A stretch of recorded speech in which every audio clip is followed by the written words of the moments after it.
Boa noite, telespectadores. Estamos aqui hoje na primeira edição do Jornal da Unigran Rio, diretamente aqui de Nova Iguaçu.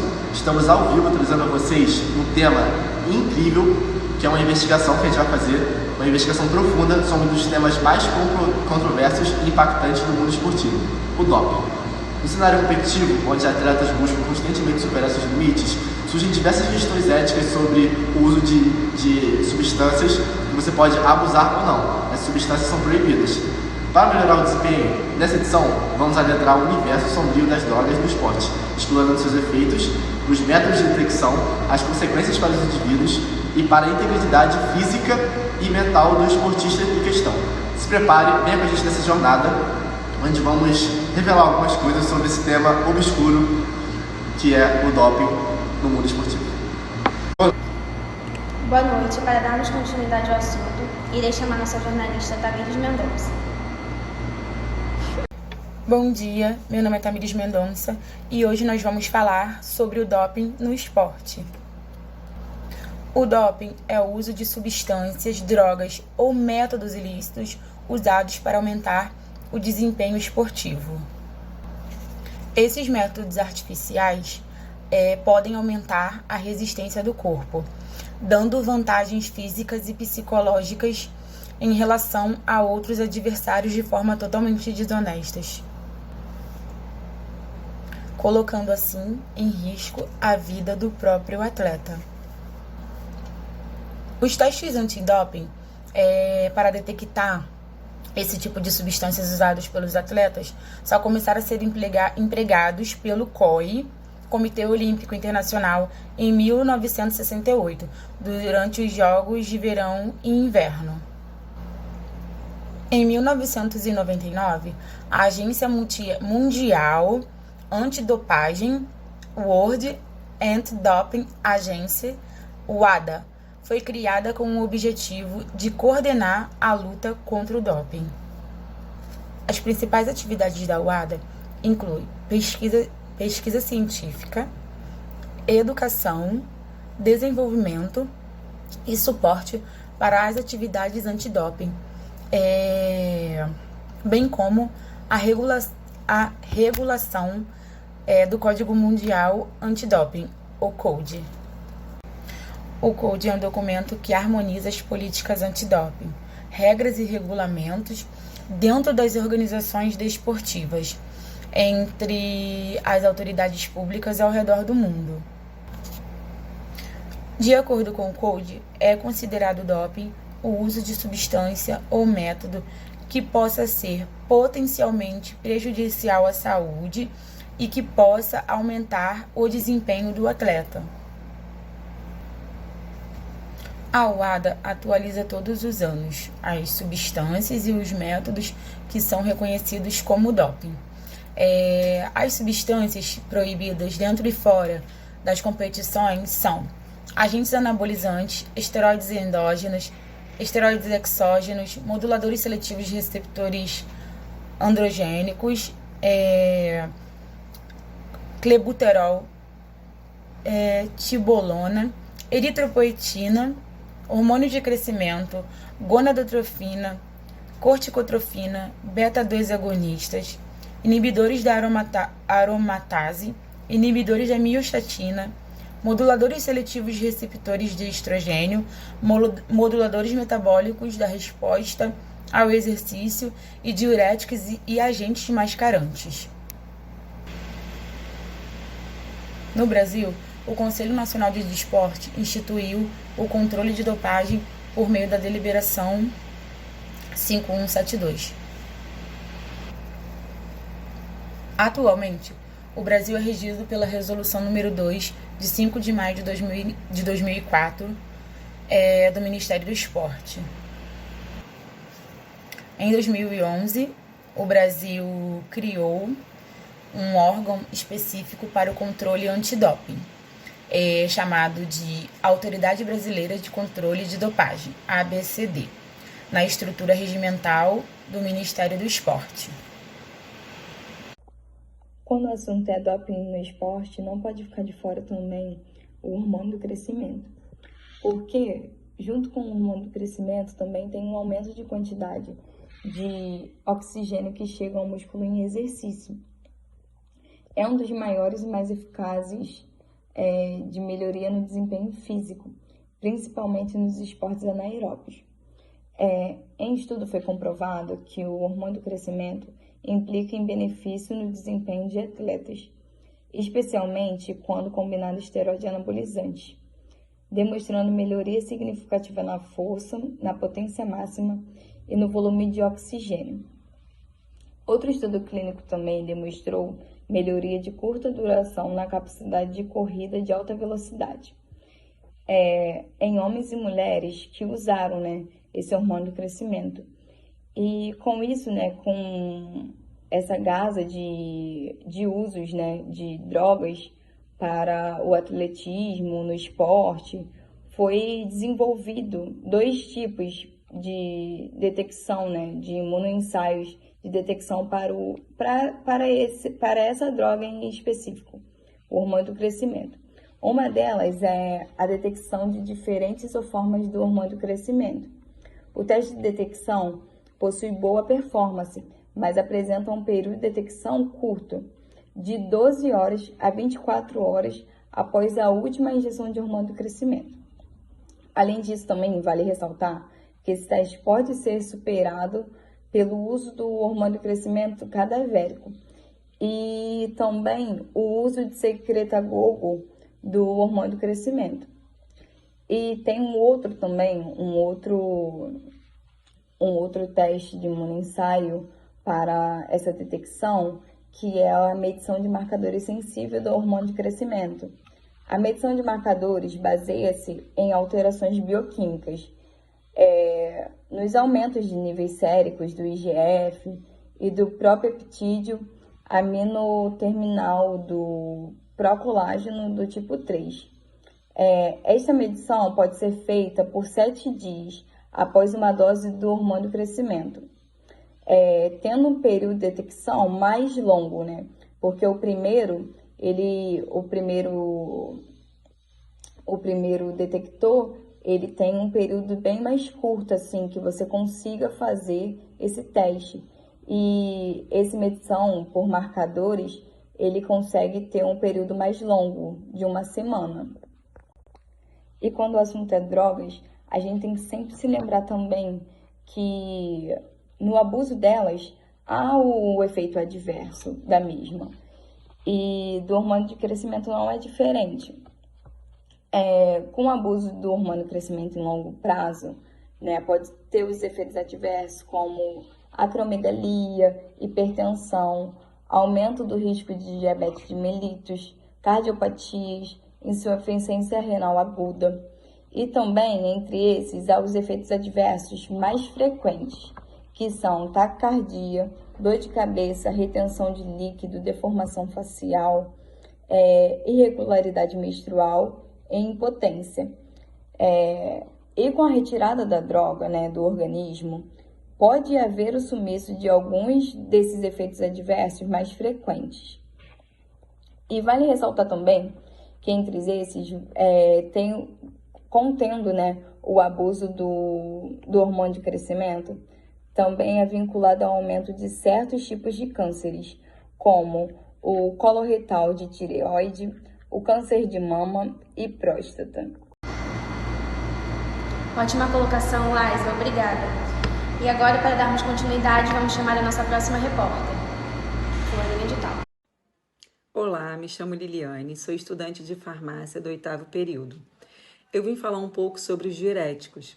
Os diuréticos são medicamentos que aumentam a produção de urina e são usados para tratar várias condições médicas, incluindo hipertensão e insuficiência cardíaca. Existem diferentes classes de diuréticos, como inibidores da anidrase carbônica, tiazidas, diurético de alça e diurético poupadores de potássio. No entanto, o uso indevido de diurético é proibido em esporte desde 1985 e pode ter efeitos colaterais, incluindo vertigens, desidratação e problemas renais. Um exemplo disso é a furosemida. A furosemida é um diurético de alça com início de ação rápida e de curta duração.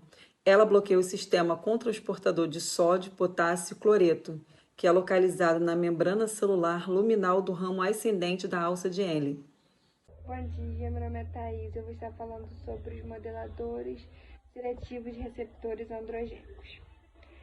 Eles tratam-se de uma classe de ligantes de receptores androgênicos que possuem moléculas quimicamente programadas que têm o poder de exercer efeitos agonistas e antagonistas, como, por exemplo, o estarine, que ele foi desenvolvido para funcionar como a testosterona, promovendo e ou mantendo o efeito de crescimento, força muscular e fertilidade.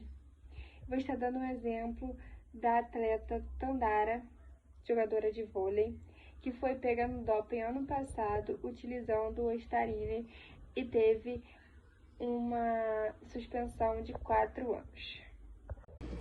Bom, se falar de doping no esporte, né, precisa ser mencionado ali os agentes anabolizantes, uma vez que eles possuem um grupo maior, né, de substâncias ali proibidas no esporte. Podemos encontrar eles nas mobilidades, como fisiculturismo, arremesso de peso, entre outros, né? Eles atuam ali nos receptores androgênicos, né? Modulam de forma indissociável os efeitos androgênicos e os efeitos anabólicos. As pessoas que fazem a utilização dessa droga têm como efeito adverso acne, alteração de humor, retenção de fluidos, insônia, entre outros exemplos, além de ter o aumento dos marcadores de inflamação e estresse oxidativo. Então, dando continuidade aqui, né, aos efeitos anabolizantes, né, temos os esteroides endógenos, né? O que são esteroides endógenos, né? O próprio nome já diz, né, são substâncias produzidas por nós mesmos, né? E por definição, a gente usa esse termo para chamar um grupo de lipídios que é derivado de um álcool, tá? A gente observa aqui na estrutura de um esteroide, nós temos aqui uma estrutura com 4 anéis, né, ligado a um grupo funcional, que é o álcool, tá? Então, todo lipídio derivado do esterol, ele é um esteroide, tá? E quais são os principais esteroides que a gente pode falar aqui e que vai ser interessante de falar sobre esse tema aqui? São o colesterol, o citosterol e o ergosterol, mas especificamente, né, falando do colesterol. O colesterol, a gente pode observar aqui que são moléculas, né, de natureza orgânica, apolares, que são derivadas do álcool esterol, tá? E falando de colesterol, que é o que nos interessa, o colesterol ele tem uma função muito importante pra gente, tá? Primeiro que ele tá na membrana plasmática, tá bom?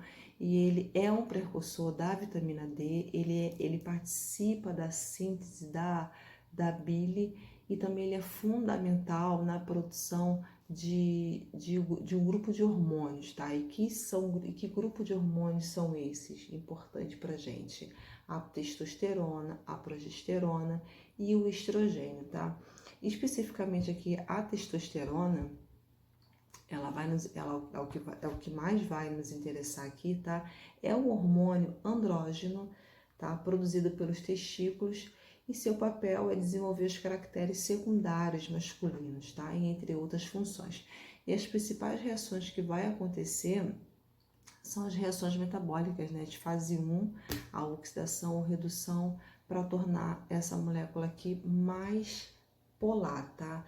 Vamos entender agora como é que funciona o mecanismo de ação da testosterona, como ela vai agir no nosso organismo. Primeiro, isso vai depender aonde ela vai agir, em qual tecido, qual é a necessidade do tecido que ela vai agir, tá?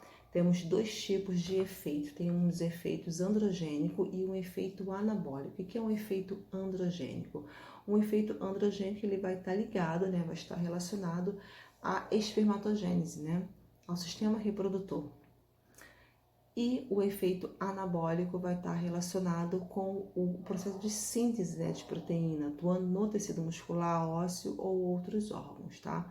Então, como é que funciona, como é que vai funcionar essa ligação do esteroide no nosso organismo, tá? Primeiro, nós precisamos de um receptor. E esse receptor é chamado de receptor androgênico, tá? É a ligação do esteroide com o estrogênio que eu vou formar com um receptor androgênico, eu vou formar um complexo esteroide-receptor. Esse complexo aqui, ele vai agir lá no núcleo, tá? Ele vai até o núcleo e lá no núcleo a gente tem o DNA, vai ativar várias reações, né? Onde uma delas é a síntese proteica no músculo, tá bom? Então é dessa forma aqui que o esteroide androgênico, testosterona, ele vai agir no nosso organismo, tá? Ele precisa principalmente de um receptor androgênico, ok? E um dos efeitos, né? Um dos efeitos mais frequentes dos esteroides androgênicos, da testosterona, né? Falando dela, no homem existem vários efeitos, né? Mas vamos falar aqui de pelo menos de 3 aqui, né? Que é a ginecomastia, né? E a redução da produção de espermatozoide. Na mulher, um dos principais efeitos mais temidos, né, é a virilização, como a mudança de voz, o crescimento de pelos, a queda de cabelo, né? E fora os outros sintomas que a gente tem aqui.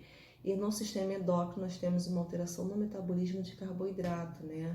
Com alteração da resistência à insulina e intolerância à glicose. E também temos aqui uma diminuição, né, na liberação dos hormônios T3 e T4. Então esses são os piores efeitos, né, os efeitos mais frequentes da testosterona.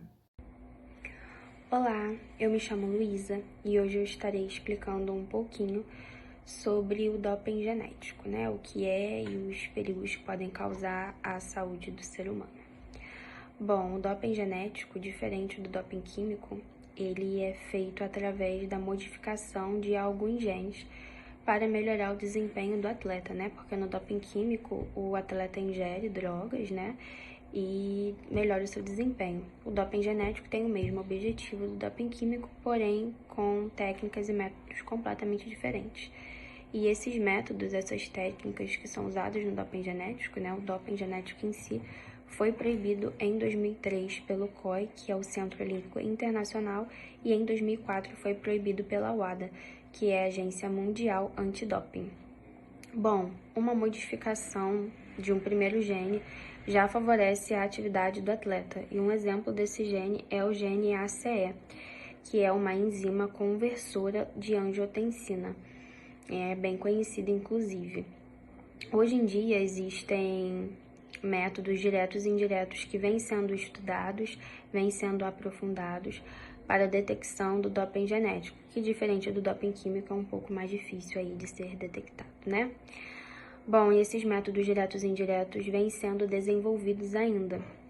Então, eles estão buscando estratégias muito promissoras para a identificação de biomarcadores na mudança na expressão de genes.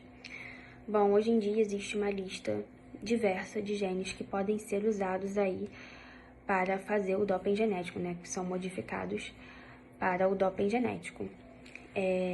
E além de 4 cromossomos ligados ao cromossomo X e 16 genes mitocondriais. Um exemplo desse gene é o gene VEGF, que é o fator de crescimento endotelial. E o que o VEGF faz? Ele aumenta os vasos sanguíneos, causando a vasovascularização. E ela ajuda muito, né, a vascularização na hora que a gente está praticando atividade física, pois ela dá uma maior vascularização para os diferentes órgãos solicitados ali na hora que a gente está praticando a atividade física. Então, por isso que ele é um gene muito usado nessa prática. Bom, a terapia genética apresenta muitos problemas que não foram solucionados ainda, por isso que ela é extremamente perigosa e causa muitos danos à saúde, por isso que é algo proibido, né? E um exemplo que a gente pode usar desses danos que causam à saúde são reações imunes e a possibilidade de indução de respostas negativas para as proteínas endógenas. Então, por isso que o doping genético é uma prática proibida. É importante lembrarmos que qualquer substância que altere artificialmente o desempenho do atleta é considerado crime, com suspensão de até 4 meses previsto pela lei brasileira. É importante lembrarmos que de alguns dos nossos campeões brasileiros que foram pegos no doping. Lembrando, o doping é crime. E eu acho que o mais notável dele foi o César Cielo, que em 2011 ele foi pego com furosemida no corpo. E a furosemida ela serve para mascarar algumas outras substâncias. A ginástica Daiane dos Santos também testou positivo para doping em 2009. Em 2013 ela foi campeão e em 2009 ela fez o exame e testou positivo. Como justificativa, ela falou que era para procedimentos estéticos. O doping que ela foi pega também foi no furosemida. Mas por que o furosemida? O furosemida ele vai aumentar o tanto que você excreta de urina e sódio no seu organismo. E ele também tem o efeito de mascarar substâncias como anabolizantes ou outros medicamentos que podem ser considerados doping. Esse foi o nosso primeiro Jornal da Unigra Rio. Gostaríamos de agradecer os nossos jornalistas de plantão e os nossos colaboradores que nos ajudaram a fazer esse tema. Muito obrigado. E é isso, encerramos por hoje. Bom dia.